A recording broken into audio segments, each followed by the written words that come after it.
Degnan. He's serving in various capacities of material discovery and also new process development at ExxonMobil. And he will highlight Heinemann's industrial processes that Heinemann developed to highlight his success at Mobil and now ExxonMobil.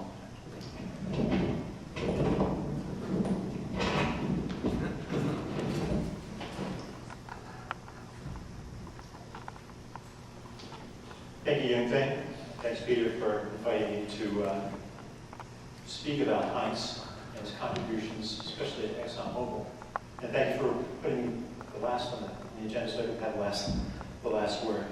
My career at Mobil and ExxonMobil really did not overlap with Heinz. And so therefore, for part of this, I want to acknowledge my co-author, N.Y. Chen, who would work directly with Heinz. But my interaction with Heinz came mainly as a consultancy, because he would return often to both Princeton and Paulsboro and consult in the areas of ethanol gasoline, as well as other zeolitic processes, as well as Fischer-Tropsch. So let me say that a number of descriptors have been used today to characterize Heinz: mentor, colleague, teacher, friend. At lunch we were talking more about Heinz, and a number of the presenters and also collaborators used the word gracious. And I would certainly say that that was one of the key features of Heinz's character that really made him successful. I would also add to that, and I'll provide some evidence for this, that you can add persistent and dedicated. If you were here earlier this afternoon, you heard Enrique call him a rock star. And I think at various colleges, people use the term Renaissance man for his interest in music and art, as well as catalysis. I tend to think of Heinz as a marathon man, inasmuch as many of his contributions came really later in his career. If you take a look at his publications, we have about 150 publications, 75 patents. At least 50 of those publications came really after he left Mobil at the age of 65. His career, very productive career, spanned over 40 years. And much of it was associated with the chemical and petroleum industry. In fact, his earliest career really was with a number of small petroleum firms in Texas and Louisiana. And he went to Goodrich, and then of course Kellogg, and we were fortunate enough at the age of 56 to bring and attract him to Mobil. And what I'll talk about today are a number of his contributions associated with his relatively short stint at Mobil. Heinz is directly associated with 14 industrial catalytic processes, and many of these relate to ZSM-5. And I'm going to concentrate on really just one of these specifically, and it's the one that Paul Weiss went to, and that's M-former. But he also made contributions to methanol to gasoline. You won't find him on many of the publications or patents associated with methanol to gasoline. A few of them. You find, Clarence Chang, and a number of others. But he played a key role in methanol to gasoline as much as he was a key person in convincing the government, the Department of Energy, to really fund the work that accelerated the development of methanol to gasoline.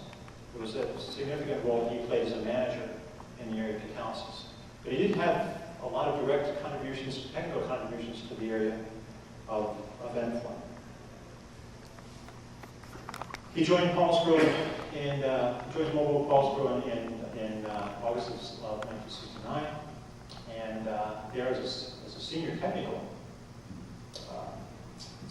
scientist, and then rose to the level of was moved over to the management side of the technical ladder, of the dual ladder, and managed the catalysis research really for really as much as 7 years, from 1972 through 78, and then retired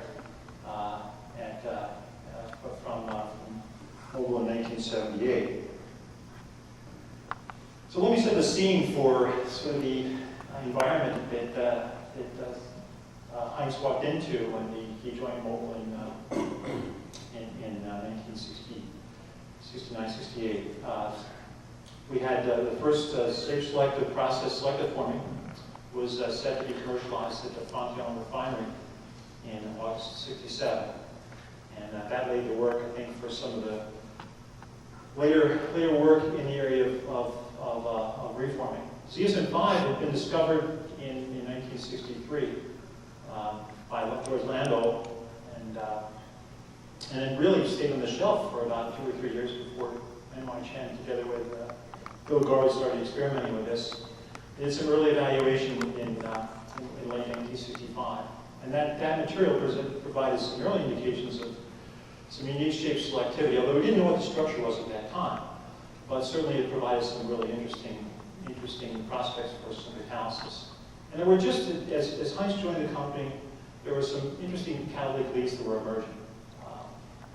And sort of extrapolating off the selective forming process, we saw paraffin cracking selectively taking place over ZSM-5 and then subsequent aromatic alkylation by olefinic byproducts. The first indication for this appeared in 1967, with N.Y. Chen and Eddie Maurer, and then really lay dormant again until really Heinz joined the company. Attention moved to looking at lowering the core point of distillates and moves, and a lot of the work laid down by Garwood and Chen, and then began in 1968. And then shortly thereafter, the work with Chang Lang, we're looking really at ways to convert methanol to, and also alkylate benzene with methanol, led to the work in MKG. At the same time, we were looking in the U.S. at the phase out of lead. And there began to be concern about octane maintenance and looking at ways to produce higher octane. So this is sort of the backdrop for what Heinz saw as he came into the Mobil at the time. Heinz obviously arrived at a very prodigious time, but he also had really key expertise. He was hired not only because of his managerial skills at Kellogg, but also because of his strong technical background and familiarity with catalysis. And it was very propitious that he came in with a lot of understanding for reforming chemistry. And I take this quote from his Hoodry address, and it really goes back to the fact that along with C1 chemistry, one of the other areas that he kept returning to is this area of catalytic reforming of naphthas. And that skill, combined with early indications of the prospects of what ZSM-5 had to offer, really was a propitious combination, and really the occasion and focus of looking at selective forming beyond the conventional process for upgrading reforming the higher octane gas, and specifically using ZSM-5 for that application. Heinz had, working at Hoodry, had been a principal in the development of what was called the ISO+ process. And this was a process that took essentially a heavy mid-range naphtha, reformate naphtha, and thoroughly cracking that to remove the paraffins. And those paraffins then were recycled as LPG, and he understood that very well. What he saw coming into Mobil at the time was the opportunity to use ZSM-5 to build off of the selective forming lead and look at the potential for using the cracked products, those cracked products as alkylates, as a means to alkylate the benzene. One of the key findings he was a party to was to notice that the benzene alkylated about 3 or 4 times faster than toluene, which is counterintuitive because in normal organic chemistry, because of electron delocalization, toluene alkylates a lot faster than benzene. So building upon that lead, what he really came to appreciate was the significance of Chen's discovery of nickel erionite catalyzed selective forming, and to then begin to extrapolate that to utilize this new zeolite ZSM-5. And his understanding of selective forming and collaboration with NY really led to what was called M-forming. M-forming at the time, Mobil forming, was really looked at as a means for augmenting and substantially increasing the octane above what you're getting from conventional reform. So just as a comparison, as a post-reforming process, the Hoodry process that ISO+ that he worked with operated at very high temperature, relatively high pressures, and produced from a, let's see, I think the starting reforming octane was about 80, produced a product, I'm sorry, 84, produced a reformate about 91, with a relatively low yield of about 82%. Selective forming took that a little bit higher, increasing the octane of the reformate, increasing the octane of the product about two numbers and boosting you about three numbers higher in the volume. But end-forming operated at, again, low pressure like selective forming, but gave you about a 7-number bump in the octane number, because you were able then not just to take out the low octane normal paraffins, but you were also able then to alkylate, both isomerize and the olefins to subsequent isoparaffins, but also then alkylate the aromatics with those fragments, which really produced a much higher yield. So Heinz's role was not just as a manager to promote, but Heinz's role was also as a key collaborator, key contributor to the end-forming process. And this was really the first application of ZSM5. And a number of studies ensued around looking at end-forming, particularly looking at the effect of the length of the paraffin chain on the capture rate of the aromatics. So this was a real dramatic effect on the overall yield achievable by the post-reformate process. That is to say that the longer the paraffin chain, the greater the uptake of those fragments by the subsequent aromatic alkylation. And there they were able to show that ZSM5 was really provided a significant advance beyond selective forming. So, starting from if you take a look at this industry, be able to commercialize a process going from essentially a concept, which was appeared first in 1967, to a commercial demonstration in 1972 was a tremendous achievement. Because normally in this industry, you're talking literally 10 to 15 years between initial discovery through to commercialization. So end-forming development was accelerated and progressed to commercial trial at Mobil's Degnan refinery in 1972, where it ran for about 27 consecutive days, about 82 days in all. This trial was a technical success. It really produced the target octanes and yields. And it also occasioned the production of additional ZSM5 catalysts for the Wilhelmshaven trial. The key thing here was not just the rate at which they used to commercialize. This was really driven by the perceived need for octane. But one of the things that really motivated was the rapid commercialization of the ZSM5 catalyst. And within this 5-year span, a tremendous amount of work was done in scaling ZSM5 from what was then a laboratory curiosity, being produced in 5-gallon autoclaves, to a commercial material. The Wilhelmshaven and the Degnan trial comprised several tons of ZSM5 catalysts, which really required a full-scale development process to look at how we began to scale up ZSM5. Mobil had very little experience in commercial production of zeolites at the time. As Paul Weiss had said, the area that was previously used in selective forming was actually mined from Arizona. So synthetic zeolite scaling up those was really occasioned by the development of the end-forming process. And in order to make this deadline of this commercial trial, an awful lot of Mobil's resources were really applied to the development of the ZSM5 catalyst.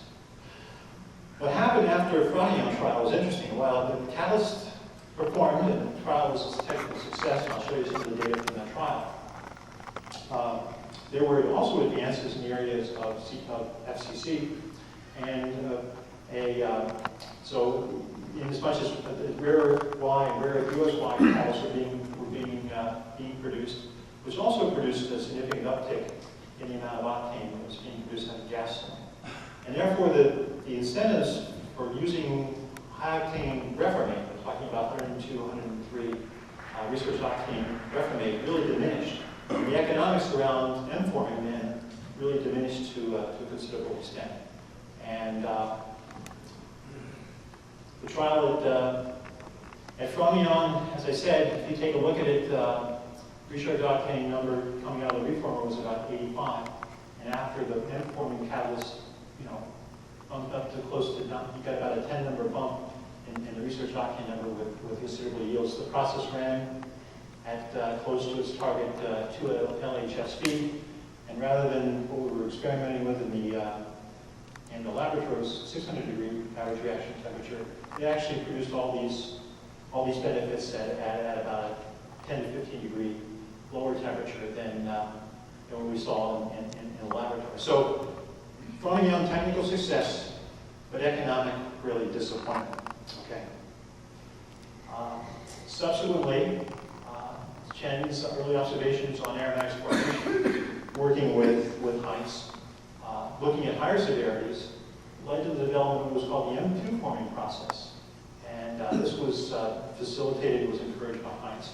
M2 forming really took ZSM5 to another step, combined it with other metals such as zinc and platinum zinc, and was able to take paraffins and do really the aromatization. So not only did you have a catalyst that was able to alkylate aromatics for the paraffin and cracked products, but you're able to actually then take a catalyst and run it under higher severity and actually make those aromatics.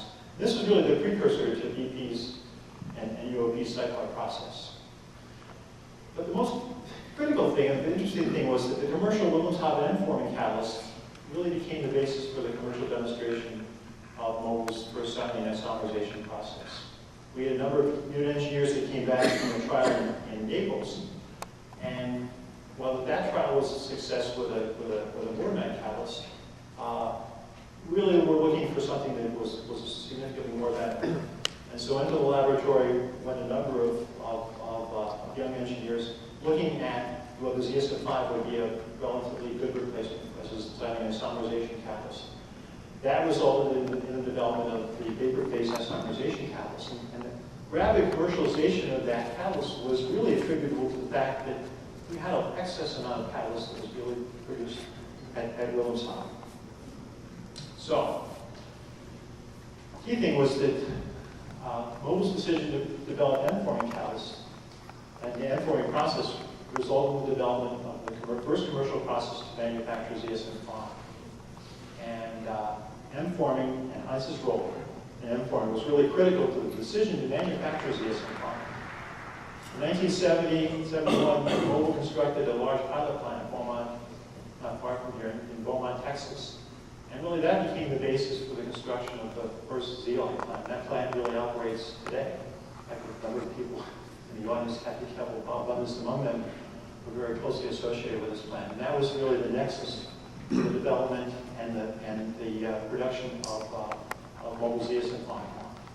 The experience-based development of that plant, coming out of the M-forming catalyst, really produced a variety of different ZSM5 type crystals. And the ability to modify those crystals, to control the morphology, to control the composition, was really the key to success. And it really enabled the plant to really expand beyond the demands of, the initial demands of the M-forming catalyst, and really produce the catalyst that supplied the wherewithal to commercialize the distillate dewaxing process, lubes dewaxing process, timing, disproportionation, MTG, and a lot of the technology associated with the MTG crystal came out of that. The ethylbenzene process, which was an interesting case in and of itself because Mobil at the time did not produce really any ethylbenzene, collaborated with Degnan at the time, then they commercialized a catalyst that they didn't use internally, but then licensed. And then, of course, the variants on the vapor phase isomerization process. And finally, sort of really come full circle because the real incentive for using ZSM5 initially in the FCC was really to boost octane.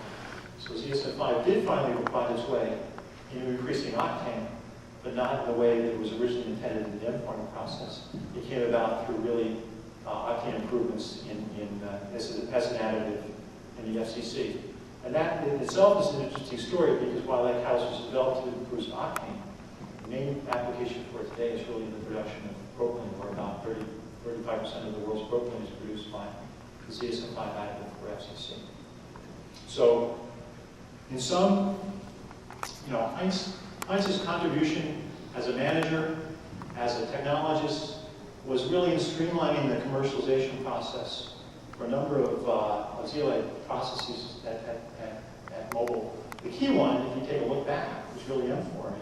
And M-forming, while not a technical success, not an economic success, was a true technical success. But the spin-offs for that was really the experience base that was developed around ZSM-5 and which led to the rapid commercialization of the other raft of mobile ZSM-5 catalog processes. So I just wanted to put up here Heinz's VTech, a very productive VTech, and truly an inspirational mentor to many people at Mobile, an inspirational manager, and I think a true marathon man. So thank you very much for your attention. It's been a real privilege to be here to represent ExxonMobil and speak about this.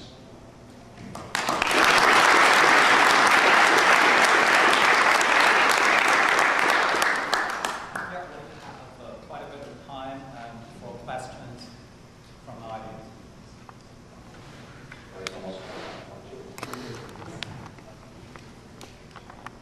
Well, with that, I appreciate your coming, and this concludes this special session. And let's join me to thank Congress for have some of you.